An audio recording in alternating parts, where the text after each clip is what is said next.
Afternoon and welcome back to Sian's Crafts. Today I'm going to teach you how to work up the half treble crochet. This is the next size up from the double crochet, which is fairly dense, but this produces a slightly softer texture.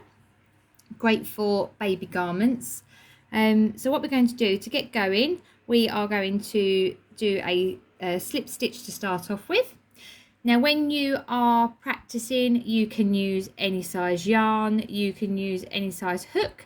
So I've gone for a bit of a chunkier yarn and a bigger hook, just basically so you can see what stitches I'm going into and how to work the yarn at the same time. So what we're going to do to start off with, we are going to do a chain of 15, which is your foundation chain. You can use any amount of chain, it doesn't matter when you're practicing. Make it longer, shorter, but just because I just want to show you obviously how to get stitch running and what it's going to look like. It's just easier that I just said 15. I like 15. Right, okay, so here we go, nearly there, and there we go. Okay, so here we go, we've worked up our chain of 15. So for the first stitch, you are going to count 3 stitches from your hook. So 1, 2 and 3. You are going to yarn over. You are going to put your hook through that 3rd stitch. You are then going to pull up a loop. So you've got 1, 2 and 3 on your hook. You're going to yarn over again, and we're going to pull through all 3 stitches, and that is your first half treble crochet done. So what you're going to do now, you can now go into the next stitch going along. Had we have gone right next to our hook, the stitch there, you wouldn't then get the stitch that's the same height at the end, so it would be really tight, and obviously it wouldn't flow with your pattern. So here we go again, yarn over and pop our hook through, pull up a loop, yarn over, and we're going to pull through all 3 stitches. Yarn over, into the loop, pull up a loop, yarn over and pull through all 3 stitches. Let's do that again. We're going to yarn over, we're going to go into the stitch, we're going to pull up a loop, yarn over and pull through all 3. Yarn over and pull through all 3 again. As you can see, it's starting to work up already. So here we go again, yarn over and pull through all 3. Yarn over into the loop, yarn over and pull through all 3. As you can see that I only go into what I would call that the top loop. So you've got like your bottom one and then you've got your top one. This is entirely up to you whether you go through both of these, because you've got back bumps as well. Some people like to work into the back bumps in their first chain, like their first foundation chain.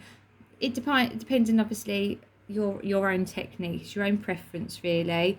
I've always just gone into the top loop of my ones.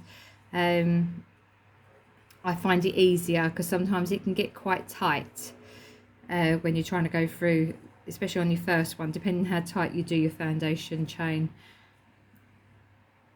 So here we go, and yarn over and pull that through, yarn over into the stitch, yarn over and again, and I'll show you what we do at the end to do the next row, because obviously if you're working up swatches you would also need to know what to oops, there we go. So I'm just going to pull my yarn out a bit longer. Okay, so as you can see it's getting somewhere now, and we're going to yarn over into the stitch and yarn over, pull up a stitch and go through all 3 like that. So when we get to the end, if you just do a chain 1 and then turn your work over, then this time you're going to work through both of these stitches. So you've got like little V's up here, and you're going to work through both of those. On the first one we just worked through the 1 loop, but from here onwards you will work through obviously both of them. So here we go, a yarn over through both, pull up a loop, you can still get the 3 on there, and then obviously yarn over and go through. Okay, so yarn over through 2, yarn over and pull through all 3, yarn over, oopsie daisy, there it is.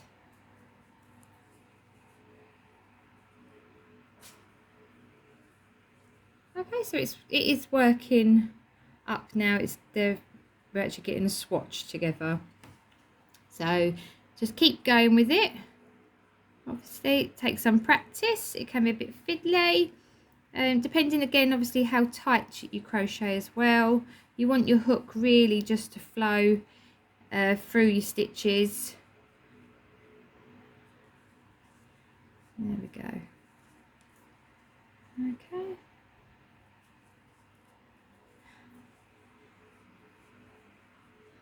And really that is all there is to it, and you just keep going backwards and forwards until you mastered your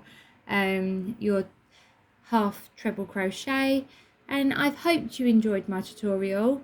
If you do, please subscribe and like my page. Leave any comments down the bottom. If there's any other tutorials you would like me to put together, then obviously do comment there as well. And obviously I'll see what I can do for you. In the meantime, have a great time crocheting. It's great fun. It's great for your mind, and it helps me relax so much. So enjoy yourself, guys. Have fun. Bye bye.